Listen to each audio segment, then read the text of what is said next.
আমার নবীর চরিত্র কেমন ছিল। আম্মা জান আয়েশা রাদিয়াল্লাহু তাআলা আনহা জিজ্ঞাসা করলেন, ও সাহাবীরা, তোমরা কি কোনোদিন কোরআনুল কারীম তেলাওয়াত করো নাই? তোমরা কি কোনোদিন কোরআনুল কারীম পড়ো নাই?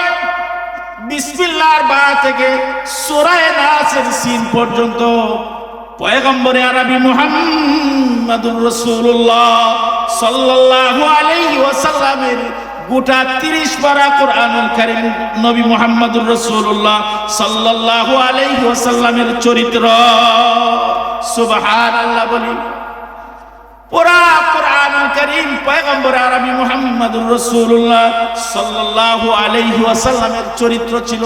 তার মধ্যে থেকে একটা আয়াত বলেন, ইন্নাকা লাআলা খুলুকিন আযীম। পয়গম্বর আরবি মুহাম্মাদুর রাসূল অন্তরস্থল থেকে বলি আলহামদুলিল্লাহ। বাইরে আমার, আল্লাহ পাকের শুকরিয়া জ্ঞাপন করলে আল্লাহ পাক রব্বুল আলামিন অগণিত নিয়ামত আমার জন্য, আপনার জন্য বৃদ্ধি করে দেয়, বাড়ায় দেয়। সুবহানাল্লাহ বলি। বাইরে আমার, নিয়ামত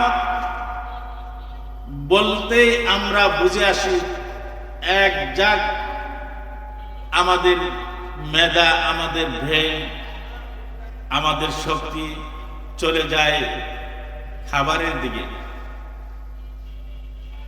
ভাই, নিয়ামত বলতেই খালি খাবার না, আরো কোটি কোটি নিয়ামত আল্লাহ আপনাকে আমাকে দান করেছেন। সুবহানাল্লাহ বলি। এই মাহফিলে, কোরআনের মাহফিলে যে আসবে, যে বসবে, তারা আল্লাহ পাক রব্বুল আলামিনের দরবারে অত্যন্ত দামি। কতটুক দামি? এই মজলিসের মধ্যে বসে বসে কোন বান্দা, কোন আল্লাহ তাআলার বান্দা যদি বলে আল্লাহ, বুঝেন নাই? কোন আল্লাহ তাআলার বান্দা যদি বলে আল্লাহ, একবার যদি আল্লাহ বলে, তার আমল নামায় 70টা নেকি লিপিবদ্ধ করে দেওয়া হয়। সুবহানাল্লাহ বলি। কি বললে? আল্লাহ, শুধু এতটুক শব্দ। আমাদেরকে কে বানিয়েছেন? আল্লাহ। আমাদের মা বাবাকে কে বানিয়েছেন? এই বৃক্ষরাজি কে বানিয়েছেন? নদী নালা কে বানিয়েছেন? মোট কথা হলো, আমরা দুই নয়নে যা দেখি সব কিছু কে বানিয়েছেন? আল্লাহ বানিয়েছেন। সবগুলোর মালিক কে? আমার হায়াতের মালিক কে? আমার মৌতের মালিক কে? আমার পিতা মাতার মালিক কে? আল্লাহ। আমার সকল হায়াতের মালিক, জীবনের মালিক, সব কিছুর মালিক কে? একমাত্র আল্লাহ। সেই আল্লাহর গুণগান পয়গম্বরে আরবি মুহাম্মাদুর রাসূলুল্লাহ সাল্লাল্লাহু আলাইহি ওয়াসাল্লামের কিছু আলোচনা, তার কিছু বর্ণনা আমরা শোনার জন্য আসছি। যদি নিয়ত সহি হয়, নিয়ত যদি সহি হয়, তাহলে প্রতিটা কদমে কদমে আল্লাহ পাক রব্বুল আলামিন নেকি আর নেকি, সওয়াব আর নেকি, লাভ আর লাভ দিয়ে আল্লাহ পাক রব্বুল আলামিন আপনাকে আমাকে ধন্য করে দিবেন। সুবহানাল্লাহ বলি। শর্ত কি ভাই? শর্ত হলো, আমল যদি আমার, নিয়ত যদি আমার সঠিক হয়। এখানে আমরা যারা বসছি আর আমরা যারা আলোচনা করছি, উভয়কে আল্লাহ পাক রব্বুল আলামিন এক নিয়তে সকলকে আলোচনা করার এবং যারা শুনছেন সকলকে এক নিয়তে শোনার মতন আমল করার মতন তৌফিক দান করুক। সকলেই বলেন আল্লাহুম্মা আমিন। যারা বলবেন তিনারাও যেন যা কিছু বলবেন, যিনি যা কিছু করেন এগুলি যেন বলার তৌফিক তাদেরকেও আল্লাহ তাআলা দান করেন। সকলে বলেন আল্লাহুম্মা আমিন। আমি যা করব তা আপনাদেরকে বলবো। এটাই ছিল আমাদের আকাবিরদের অবস্থা। আমি যা করব না অন্যকে তা বলবো না, আমি যা করব অন্যকে তাই বলবো। আল্লাহ পাক রব্বুল আলামিন কোরআনুল কারীমের মধ্যে বলছেন, আতা'মুরুনান নাস বিল বিররি ওয়া তানসাউনা আনফুসাকুম ওয়া আনতুম তাতলুনাল কিতাবা আফালা তাকিলুন। তুমি কেন এই কথা বলো? তুমি যা কিছু করো না, তুমি যা আমল করো না, অন্যকে তাকে কেন বলো? তোমাকে এই মাতাব্বরি, তোমাকে এই সাহস, তোমাকে এই দুঃসাহস কে দিয়েছে? ভাইরাল হওয়ার জন্যে সকলে আস্তাগফিরুল্লাহ বলে, আস্তাগফিরুল্লাহ। ভাইরাল হওয়ার জন্য কেউ যদি এই ধরনের নসিহত করে, কিয়ামত পর্যন্ত ওই মানুষগুলোর দ্বারা জাতির কোনো উপকারে আসবে না, ইসলামের কোনো উপকারে আসবে না, বরং ওরা ইসলামের দুশমন, জাতির দুশমন, মসজিদ মাদ্রাসার দুশমন। ঠিক না ঠিক? ওই জন্য ভাইরা আমার, আমি যা বলবো আমলের নিয়তে বলবো, আপনারা যারা শুনবেন আমলের নিয়তে শোনার তৌফিক দান করুন। সকলে বলেন আল্লাহুম্মা আমিন। ভাইরা আমার, এলোমেলো কথার মধ্যে অনেক দিকে চলে গেলাম। যেটুক সময় আল্লাহ তাআলা আমাকে দান করেছেন অতটুক সময়ের মধ্যে আমার সংক্ষিপ্ত আলোচনা গুছিয়ে নিয়ে আসবো ইনশাআল্লাহ। আপনাদের সম্মুখে কোরআনুল কারীম থেকে আমার মুখতাসর খুতবার মধ্যে আমি পড়েছি। আল্লাহ তাআলা বলেন, ওয়া আম্মা মান খাফা মাকামা রাব্বিহি ওয়া নাহান নাফসা আনিল হাওয়া ফাইন্নাল জান্নাতা হিয়াল মাওয়া। আল্লাহ পাক রব্বুল আলামিন বলেন, ওয়া আম্মা মান খাফা মাকাম রাব্বিহি ওয়া নাহান নাফসা আনিল হাওয়া। মিজান, ফুলসিরাত, কিয়ামত এগুলো আছে আপনাদের বিশ্বাস? বিশ্বাস হয়? মিজান বিশ্বাস হয়? ফুলসিরাত বিশ্বাস হয়? কিয়ামত বিশ্বাস হয়? ময়দানে মহাশর বিশ্বাস হয়? আল্লাহর সামনে দাঁড়াতে হবে বিশ্বাস হয়? কোন আল্লাহ তাআলার বান্দা আল্লাহ তাআলার ভীতি নিয়া, আল্লাহ তাআলার ভয় নিয়া, আল্লাহ তাআলার ভীতি নিয়া যে আমার আল্লাহ তাআলার সামনে দাঁড়াতে হবে, এতটুক ভয় অন্তরে নিয়ে কোন বান্দা যদি আমল করে, তাহলে আল্লাহ পাক রব্বুল আলামিন বলেন, ফাইন্নাল জান্নাতা হিয়াল মাওয়া। আমি আল্লাহ পাক রব্বুল আলামিন তাকে জান্নাত দিয়ে দিব। সুবহানাল্লাহ বলি। আমি আল্লাহ পাক রব্বুল আলামিন তাকে জান্নাত দিয়ে দিব যদি অতটুক ভয় নিয়ে সে যদি আমল করে, চিন্তা ভাবনা করে যে হায় রে হায় কি করি, আমার তো আমার আল্লাহ পাকের সামনে হাজিরা দিতে হবে, আমার তো আল্লাহ পাক রব্বুল আলামিনের সামনে দাঁড়াতে হবে। এতটুক কথা যে মনে করে নামাজ করে, অতটুক কথা মনে করে যা ব্যবসা করে, এতটুক কথা মনে করে মানুষের সাথে চলাফেরা করে, শুধু অতটুকু। আমার আল্লাহর সামনে আমার আল্লাহর সামনে দাঁড়াতে হবে, অতটুক কথা যারা বিশ্বাস করে তাদেরকে বলা হয় ইমানদার। আর তাদেরকে আল্লাহ পাক রব্বুল আলামিন বলেন ফাইনাল জান্নাতা হিয়াল মাআওয়া, তারা জান্নাতের মালিক হয়ে যাবে, তারা জান্নাতের মালিক হয়ে যাবে। জান্নাত কেমন জান্নাত? কতটুক বড় জান্নাত? নিম্ন শ্রেণীর জান্নাত, সামান্য নিম্ন শ্রেণীর জান্নাত, একদম নিম্ন শ্রেণীর জান্নাত। এমন দুনিয়া 10টা দিবেন না, ছোট হয়ে গেল। এমন দুনিয়া 10টা দিবেন একজন নিম্ন শ্রেণীর জান্নাতীকে।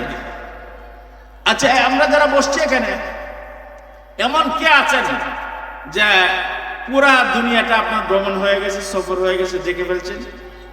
উত্তরবঙ্গে কি আছেন আপনি কি জানেন? দক্ষিণবঙ্গে কি আছেন আপনি জানেন? আমিও জানি না, আপনিও জানেন না। সুতরাং সাধারণ এই পৃথিবীটা ভ্রমণ করে আমরা দেখতে পারি নাই। আল্লাহ পাক রব্বুল আলামিন বলেন ফাইনাল জান্নাতা হিয়াল মাআওয়া, একবারে নিম্ন শ্রেণীর জান্নাতীকে আমি আল্লাহ পাক রব্বুল আলামিন এমন দুনিয়া 10টা দিব, বলুন সুবহানাল্লাহ। এমন দুনিয়া 10টা দিবেন। এই জান্নাতে যাওয়ার জন্য রাজি আছি আমরা? যদি রাজি থাকি তাহলে অন্তরের মধ্যে আনতে হবে আল্লাহ পাক রব্বুল আলামিনের ভয়। এক নম্বর হলো আল্লাহ তাআলার ভয়। এবার দোকানে বসেন, থাকতে হবে আল্লাহ তাআলার ভয়। ব্যবসার মধ্যে বসেন, থাকতে হবে আল্লাহ তাআলার ভয়। একজন আরেকজনের সাথে কথা বলেন, থাকতে হবে আল্লাহ তাআলার ভয়। রাজনীতি করেন, থাকতে হবে আল্লাহ তাআলার ভয়। মোট কথা হলো ভাইরে আমার, প্রথমে আমি বলেছিলাম কে আমাদেরকে বানিয়েছেন? আল্লাহ আপনাদেরকে বানিয়েছেন, আমাদেরকে বানিয়েছেন। তামাম কায়নাতের মালিক আল্লাহ। সেই আল্লাহর সামনে আবার হাজিরা দিতে হবে, সেই আল্লাহর সামনে আবার যেতে হবে, সেই আল্লাহর দরবারে আবার সেই আল্লাহর সামনে আবার দাঁড়াতে হবে। সুতরাং বান্দা, তুমি কত কিছু করো, কি করো, কেমনে করো, কি না করো, সব কিন্তু বান্দা তোমার রেকর্ড হইতেছে। দুনিয়ার মধ্যে সাধারণ একজন আরেকজনের যদি মোবাইল দিয়ে কথা কয়, এই কথাগুলো রেকর্ড হয়ে যায়। আর আপনার আল্লাহ পাক রব্বুল আলামিন আপনাকে আমাকে সৃষ্টি করেছেন, আপনার কথাগুলো আমার কথাগুলো কি রেকর্ড হয় না? রেকর্ড হয় না? অবশ্যই আল্লাহ পাক রব্বুল আলামিন আপনার কথাগুলো আমার কথাগুলো রেকর্ড হয়। কাজে কাজে বান্দা, কেমনে তুমি মিথ্যা কথা বলবা? বান্দা, কেমনে তুমি মিথ্যা কথা বলবা? লেফের নিচে বান্দা তুমি কি করো না করো, পানির নিচে যায় তুমি কি করো না করো, সব কিছু দেখে কে? একমাত্র আল্লাহ। সুতরাং এই ভয় যদি তোমার আমার অন্তরের মধ্যে থাকে, তাহলে আল্লাহ পাক রব্বুল আলামিন বলেন তোমাকে আমি জান্নাত দিয়ে দিব। তাহলে তোমাকে আমি জান্নাত দিয়ে দিব। সুতরাং জান্নাতে যাইতে রাজি আছি তো? যদি রাজি থাকি তাহলে 1 নম্বর শর্ত হলো আল্লাহ তাআলার ভয় অন্তরের মধ্যে আনতে হবে। 2 নম্বর শর্ত হলো যা করব একমাত্র আল্লাহ পাক রব্বুল আলামিনের রাজামন্দির জন্য করব। যা করব একমাত্র আল্লাহ পাক রব্বুল আলামিনের ভয়। আচ্ছা, এখানে আমরা যারা উপস্থিত হয়েছি, মাইকে যারা আওয়াজগুলো শুনছি, সকলেই বলবেন যে আমরা কে জান্নাতের সার্টিফিকেট পেয়েছি? জান্নাতের সার্টিফিকেট আমরা কে পেয়েছি? আছেন এমন ধরনের কেউ? আমি জান্নাতের সার্টিফিকেট পেয়েছি। বিশ্বাস করবেন আপনারা? অবশ্যই বিশ্বাস করবেন না। আপনারাও পান নাই, আমিও পাই নাই। যত বড় মৌলবী হোক, কেউ জান্নাতের সার্টিফিকেট এই দুনিয়ার মধ্যে কেউ পাই নাই। তাহলে জান্নাতের সার্টিফিকেট কে পেয়েছে? সাহাবায়ে কেরাম, সাহাবায়ে আজমাইন। তার মধ্যে থেকেও নাম্বার ওয়ান সাহাবী। একজনের নাম বলে ফেলি, হযরত ওমর রাদিয়াল্লাহু তাআলা আনহু। জান্নাতের সার্টিফিকেট পেয়েছে। হযরত আবু বকর রাদিয়াল্লাহু তাআলা আনহু জান্নাতের সার্টিফিকেট পেয়েছে। তারা জান্নাতি, তাদেরকে জান্নাতি হিসাবে দুনিয়ার মধ্যে সাব্যস্ত করা হয়েছে, জান্নাতি হিসাবে ঘোষণা দেওয়া হয়েছে। নবীজি সাল্লাল্লাহু আলাইহি ওয়াসাল্লাম ঘোষণা দিয়েছেন। তাহলে তারা জান্নাতি ছিলেন। এই জান্নাতি মানুষগুলোর ভয় ভীতি কেমন ছিল?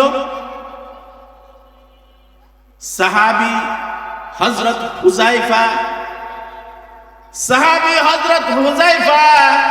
রাদিয়াল্লাহু তাআলা আনহু, পয়গম্বরে আরবী রাদিয়াল্লাহু তাআলা আনহু, পয়গম্বরে আরবী মুহাম্মদুর রাসূলুল্লাহ সাল্লাল্লাহু আলাইহি ওয়াসাল্লাম বলেন, হুযায়ফা গো, তোমার উপর একটা দায়িত্ব।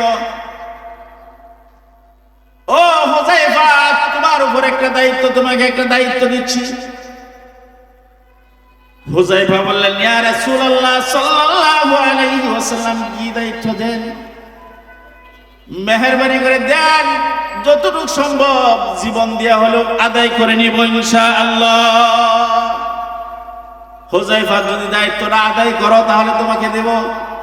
ইয়া রাসূলুল্লাহ, আদায় করব, অবশ্যই আদায় করব, জীবন দেয়া হলেও দায়িত্ব এড়িয়ে যেতে চেষ্টা করব না, জীবন দেয়া হলেও দায়িত্ব আদায় করতে চেষ্টা করব।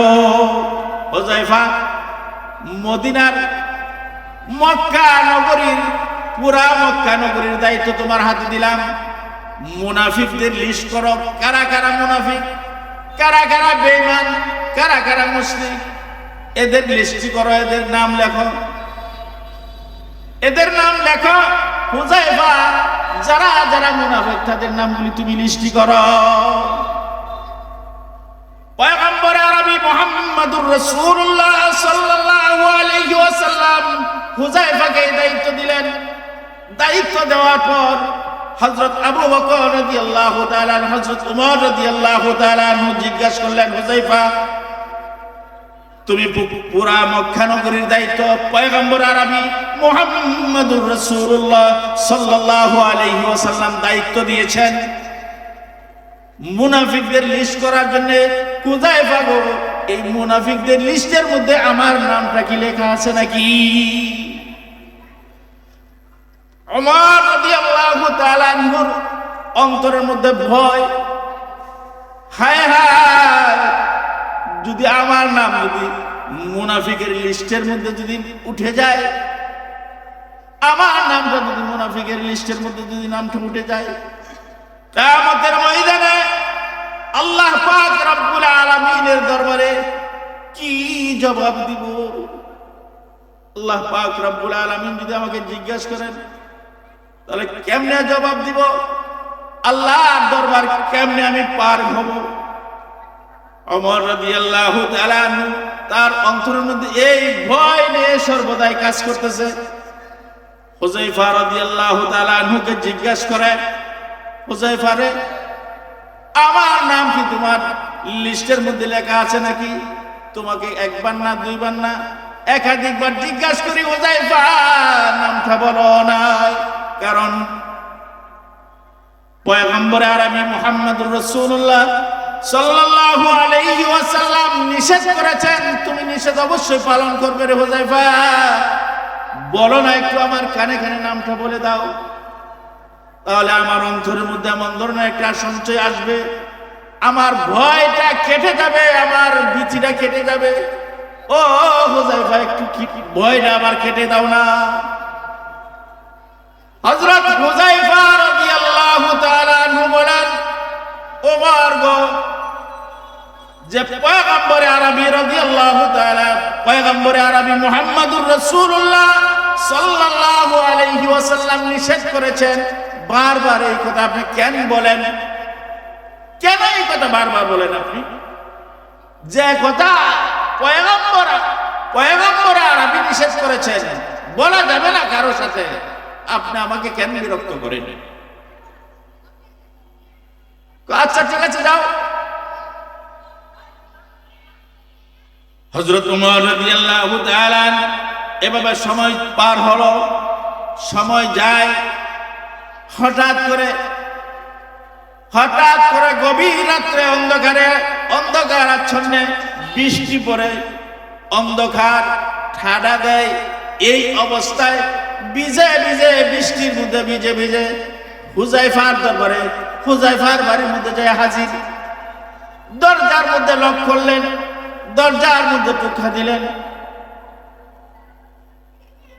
দরজার মধ্যে টুকা দেওয়ার পর, নক করার পর হুযায়ফা রাদিয়াল্লাহু তাআলা আনহু বললেন, ওমর গো এত রাতে কেন আসলেন?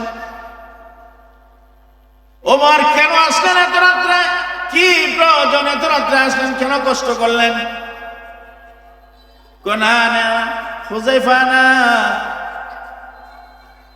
আসলাম তোমার সাথে সাক্ষাৎ করার জন্য, তবে একটা প্রশ্ন করার জন্য আসলাম। হুযায়ফা গো, আমি যদি আগামী কালকে মারা যাই, আমি যদি আগামী কালকে মারা যাই, হুযায়ফা বলো না, আমার জানাজার মধ্যে তুমি শামিল হবে কিনা?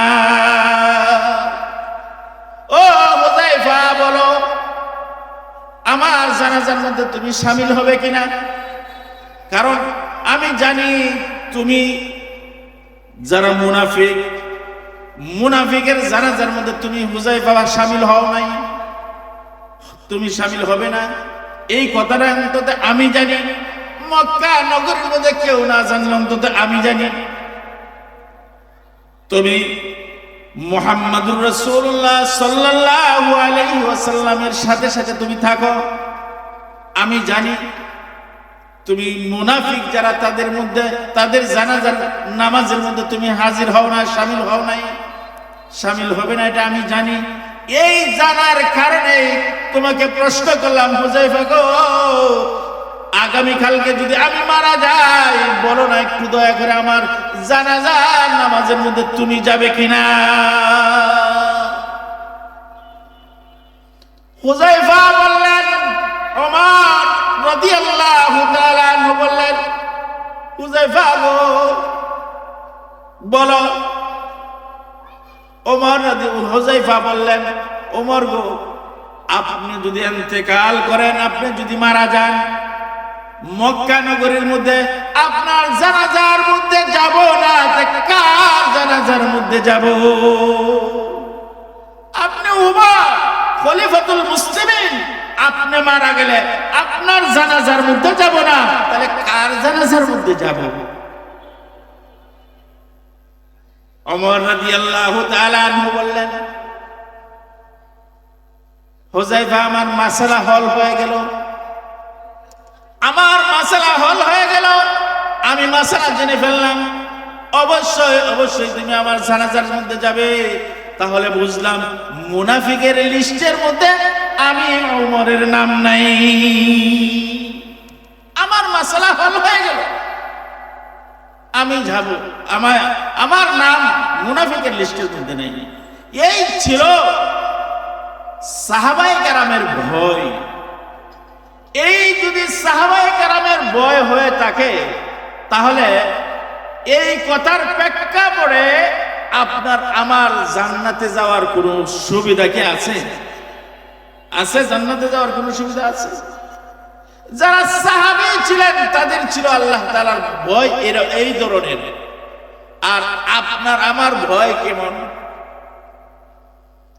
ভয় আছে সারা দিনের মধ্যে অন্তত সকাল থেকে সন্ধ্যা যদি মিথ্যা কথা না বলি, মোট কথা হলো মিথ্যা কথা যদি না বলতে পারি, তাহলে তো বাতি হজম হয় না।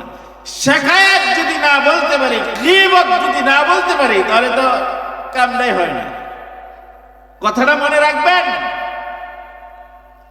নবীজির হাদিস, নবীজি বলেন, কেউ যদি কারো যদি বদনাম করে, আমার যদি বদনাম কেউ করে, অথবা আপনার যদি বদনাম কেউ করে, তাকে মিষ্টি খাওয়াবেন, তাকে আদর করবেন, তাকে আপ্যায়ন করবেন।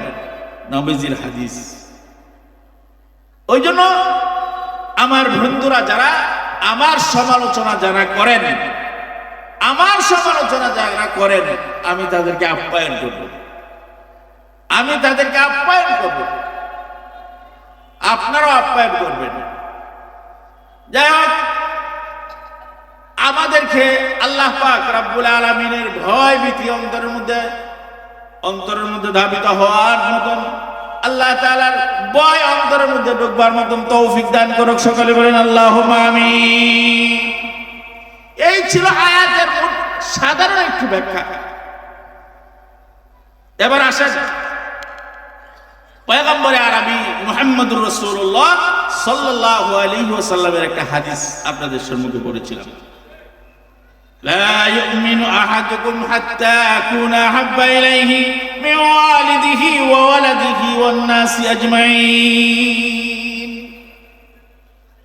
নবীজি বলেন, ঈমানদার ততক্ষণ পর্যন্ত হতে পারবে না, মুমিন ততক্ষণ পর্যন্ত হতে পারবে না যতক্ষণ পর্যন্ত তোমার মাতা পিতা থেকে, তোমার সন্তানাদি থেকে, তোমার মাতা পিতা থেকে, তোমার সন্তানাদি থেকে, এগুলো থেকে যতক্ষণ পর্যন্ত বেশি মুহাব্বত আমি পয়গম্বরকে যতক্ষণ পর্যন্ত করবে না, ততক্ষণ পর্যন্ত ঈমানদার হতে পারবে না। তাহলে আমার জীবনের চেয়েও বেশি মুহাব্বত কাকে করব? পয়গম্বর আরবি মুহাম্মদুর রাসূলুল্লাহ সাল্লাল্লাহু আলাইহি ওয়াসাল্লামকে মুহাব্বত করব। আমার মাতা পিতা থেকে বেশি মুহাব্বত কাকে করব? মুহাম্মদুর রাসূলুল্লাহ সাল্লাল্লাহু আলাইহি ওয়াসাল্লামকে। মোট কথা হলো আমার জীবনের চেয়েও বেশি মুহাব্বত করতে হবে কাকে? পয়গম্বর আরবি মুহাম্মদুর রাসূলুল্লাহ সাল্লাল্লাহু আলাইহি ওয়াসাল্লামকে। কেন মুহাব্বত করব? কি দেখে মুহাব্বত করব? কেন ভালোবাসবো? কেন ভালোবাসবো? কেন মুহাব্বত করব? মানুষ মুহাব্বত করে তার দিক দেখে, তার লেবাস দেখে, তার ব্যবহার দেখে, তার আখলাক দেখে। কথা ঠিক না বেঠিক? একজন আরেকজনকে ভালোবাসে, একজন আরেকজনকে মুহাব্বত করে তার ব্যবহার দেখে, তার আখলাক দেখে, তার চরিত্র দেখে, তার সৌন্দর্য দেখে একজন আরেকজনকে ভালোবাসে। কোন ছেলে কোন মেয়েকে ভালোবাসে তার সৌন্দর্য দেখে, কোন পুরুষ কাউকে ভালোবাসে তার অর্থ দেখে, কোন পুরুষ কাউকে ভালোবাসে তার ব্যবহার দেখে, তার চরিত্র দেখে। এবার আসেন, আপনার আমার নবীর ব্যবহার কেমন ছিল? আপনার আমার নবীর সৌন্দর্য কেমন ছিল? আপনার আমার নবীর লেনদেন কেমন ছিল? আপনার আমার নবী মুহাম্মদুর রাসূলুল্লাহ সাল্লাল্লাহু আলাইহি ওয়াসাল্লামের চরিত্র কেমন ছিল? প্রত্যেকটার একটা একটা করে যদি আলোচনা করি অনেক সময় চলে যাবে, তারপরও সামান্য কিছু বলবো ইনশাআল্লাহ। এবার আসেন, কেউ কাউকে যদি মুহাব্বত করে তার কিছু দিক দেখেই মুহাব্বত করে। এবার মনে করেন আপনার আমার নবীকে মুহাব্বত করি, কি দেখে মুহাব্বত করি? নবীজি সুন্দর ছিলেন। সুবহানাল্লাহ বলে। আচ্ছা, নবীজি সুন্দর ছিলেন না কালো ছিলেন? কথা জোরে বলতে হবে। সুন্দর ছিলেন না কালো ছিলেন? কেমন সুন্দর ছিলেন? আপনারা বালেগ হওয়ার পর থেকে বহুত ওয়াজ নসিহত শুনছেন। ইউসুফ আলাইহিস সালাতু ওয়াস সালাম, পয়গম্বর ইউসুফ আলাইহিস সালাতু ওয়াস সালাম সুন্দর ছিলেন না কালো ছিলেন? সুন্দর ছিলেন। ইউসুফ আলাইহিস সালাতু ওয়াস সালাম সুন্দর ছিলেন।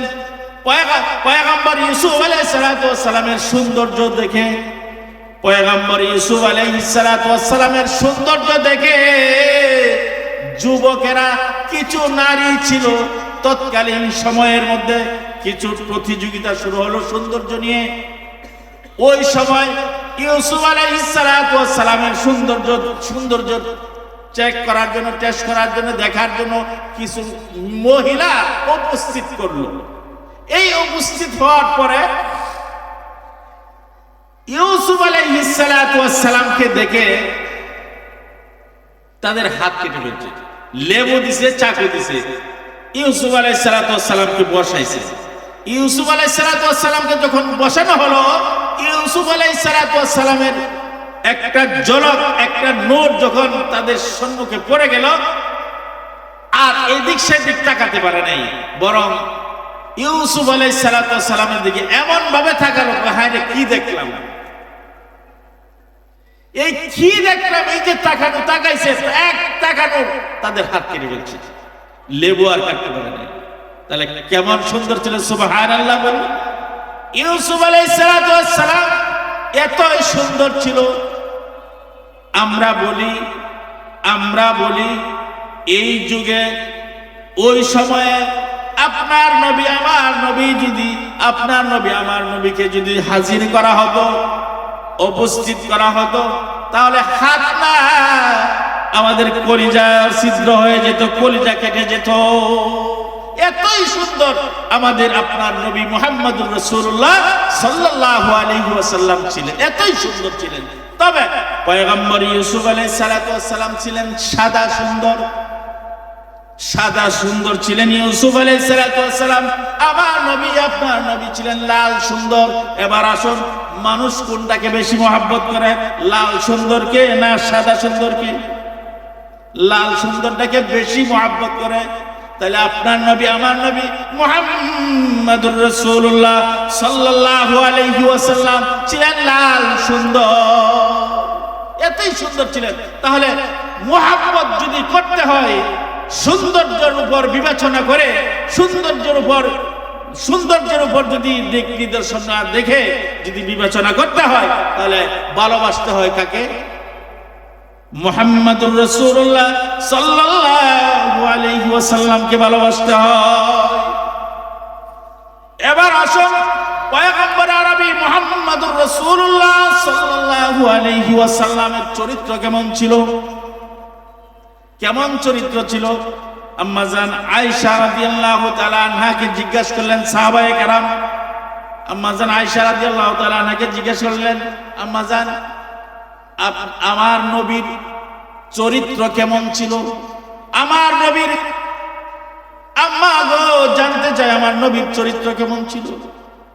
আম্মা জান আয়েশা রাদিয়াল্লাহু তাআলা আনহা জিজ্ঞাসা করলেন, ও সাহাবীরা, তোমরা কি কোনোদিন কোরআনুল কারীম তেলাওয়াত করো নাই? তোমরা কি কোনোদিন কোরআনুল কারীম পড়ো নাই? বিসমিল্লাহর বা থেকে সূরা নাসের সিন পর্যন্ত পয়গম্বর আরবি মুহাম্মদুর রাসূলুল্লাহ সাল্লাল্লাহু আলাইহি ওয়াসাল্লামের গোটা 30 পারা কোরআনুল কারীম নবী মুহাম্মদুর রাসূলুল্লাহ সাল্লাল্লাহু আলাইহি ওয়াসাল্লামের চরিত্র। সুবহানাল্লাহ বলি। পুরা কোরআনুল কারীম পয়গম্বর আরবি মুহাম্মদুর রাসূলুল্লাহ সাল্লাল্লাহু আলাইহি ওয়াসাল্লামের চরিত্র ছিল। তার মধ্যে থেকে একটা আয়াত বলেন, ইন্নাকা লাআলা খুলুকিন আযীম। পয়গম্বর আরবি মুহাম্মদুর রাসূলুল্লাহ সাল্লাল্লাহু আলাইহি ওয়াসাল্লাম ছিলেন উত্তম চরিত্রের অধিকারী। এবার আসেন যুবক ভাইয়েরা আমার, বৃদ্ধা বাবাজিরা আমার, আনাছে গানাছে যারা আলোচনা শুনতেছেন, তাদেরকে আমি প্রশ্ন করি, চরিত্রের দিক দিয়ে যদি বিবেচনা করতে হয় তাহলে কাকে ভালোবাসতে হয়? চরিত্রের দিক দিয়ে যদি নির্বাচন করতে হয় তাহলে কাকে নির্বাচন করতে হয়? আপনার আমার নবী মুহাম্মদুর রাসূলুল্লাহ সাল্লাল্লাহু আলাইহি ওয়াসাল্লামকে নির্বাচন করতে হয়। আর এই নবীকে যদি নিয়ে কেউ যদি সমালোচনা করে, কেউ যদি কটূক্তি করে, পয়গম্বর আরবি মুহাম্মদুর রাসূলুল্লাহ সাল্লাল্লাহু আলাইহি ওয়াসাল্লামের হাদিস অনুপাতে আমার জীবনের চেয়ে, আমার মাতা পিতা থেকে, আমার সন্তানাদি থেকে, সবগুলোর থেকে বেশি মহব্বত কাকে করতে হবে? মুহাম্মদুর রাসূলুল্লাহ সাল্লাল্লাহু আলাইহি ওয়াসাল্লামকে করতে হবে। তাহলে আমি ঈমানদার হিসেবে দুনিয়ার মধ্যে বিবেচিত হব, নির্বাচিত হতে পারবো। এক নম্বর হলো পয়গম্বর আরবি মুহাম্মদুর রাসূলুল্লাহ সাল্লাল্লাহু আলাইহি ওয়াসাল্লামকে যদি ভালোবাসতে পারি, তার রঙে রঙিন যদি হতে পারি, তার আদর্শে যদি আদর্শবান হতে পারি, তার চরিত্রে যদি চরিত্রবান হতে পারি, তাহলে আল্লাহ পাক রব্বুল আলামিন বলেন, ওয়াম্মা মান খাফা মাকামা রাব্বিহি ওয়া নাহান নাফসা আনিল হাওয়া ফাইন্নাল জান্নাতা হিয়াল মাওয়া। তাহলে আল্লাহ পাক রব্বুল আলামিন আপনাকে আমাকে জান্নাত দিয়ে দিবেন। আল্লাহ তাআলা আমল করার মতন তৌফিক দান করুক। সকলে বলেন আল্লাহুম্মা আমিন। ওয়া আখিরু দাওয়ানা আনিল হামদুলিল্লাহ।